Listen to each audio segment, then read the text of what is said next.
बहुत समय पहले की बात है। उस समय राजा कृष्णदेव राय जी का राज हुआ करता था। एक दिन राजा कृष्णदेव राय के दरबार में दूर देश के एक व्यापारी ने विजयनगर के दरबारियों की परीक्षा ली। उसने दरबार में आकर राजा से कहा, मैंने आपके दरबार की महिमा के बारे में सुना है। मेरे पास आपके न्यायालय के लिए एक परीक्षा है। राजा ने व्यापारी को अपनी बात जारी रखने की अनुमति दी। अब वो व्यापारी अपनी बात रखने लगा। उसने कहा, यहाँ 3 गुड़ियाँ हैं जो मैंने बनाई हैं।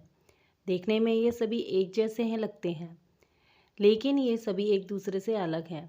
आपको मुझे ये बताना है कि कैसे ये तीनों गुड़ियाँ एक दूसरे से अलग हैं। मैं आपके उत्तर के लिए 30 दिनों में वापस आऊँगा।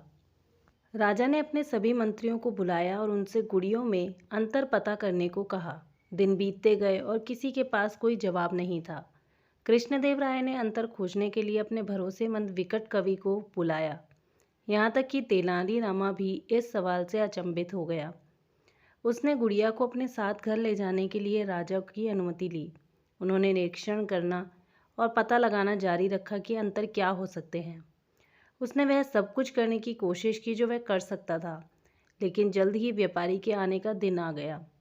जब सब राजा के दरबार में बैठ गए, तेनालीरामा बोला, मैंने गुड़ियों के बीच अंतर खोज लिया है। गुड़िया में से एक अच्छी है, दूसरी औसत दर्जे की है और तीसरी खराब है। सभी हैरान हो उठे। यह कैसे हो सकता है? आप यह निश्चित रूप से कैसे जानते हैं? हमें दिखाओ। तेनालीरामा ने प्रत्येक गुड़िया के कान में एक छोटा सा छेद दिखाया और फिर उसने उनके प्रत्येक कान के माध्यम से एक पतली तार डाली। पहली गुड़िया के लिए तार कान से होते हुए मुंह से निकल गया। दूसरी गुड़िया के लिए तार पहले कान में गया और दूसरे कान से निकल गया। तीसरी गुड़िया के लिए तार कान से होते हुए बाहर दिखाई दिया, लेकिन वह दिल में जा चुका था। पहली गुड़िया खराब है क्योंकि यह उन लोगों का प्रतिनिधित्व करती है जो रहस्य नहीं रख सकते। दूसरी गुड़िया औसत दर्जे की है क्योंकि यह उन लोगों का प्रतिनिधित्व करती है जो सरल हैं और समझ नहीं सकते कि उन्हें क्या कहा जाता है। तीसरी गुड़िया अच्छी है और यह उन लोगों का प्रतिनिधित्व करती है जो राज रख सकते हैं। तेनालीरामा को समझाया। सभी प्रभावित हुए। पहली गुड़िया अच्छी है क्योंकि यह उन लोगों का प्रतिनिधित्व कर सकती है जो ज्ञान चाहते हैं और इसे दूसरों के साथ साझा करते हैं।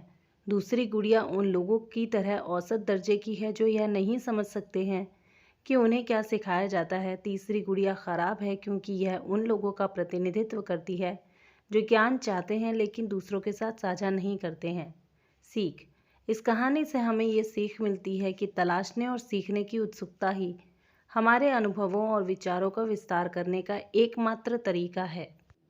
तो दोस्तों, ये कहानी कैसी लगी कमेंट सेक्शन में ज़रूर बताना। वीडियो को लाइक, चैनल को सब्सक्राइब करना ना भूलिएगा। आपका बहुत बहुत धन्यवाद।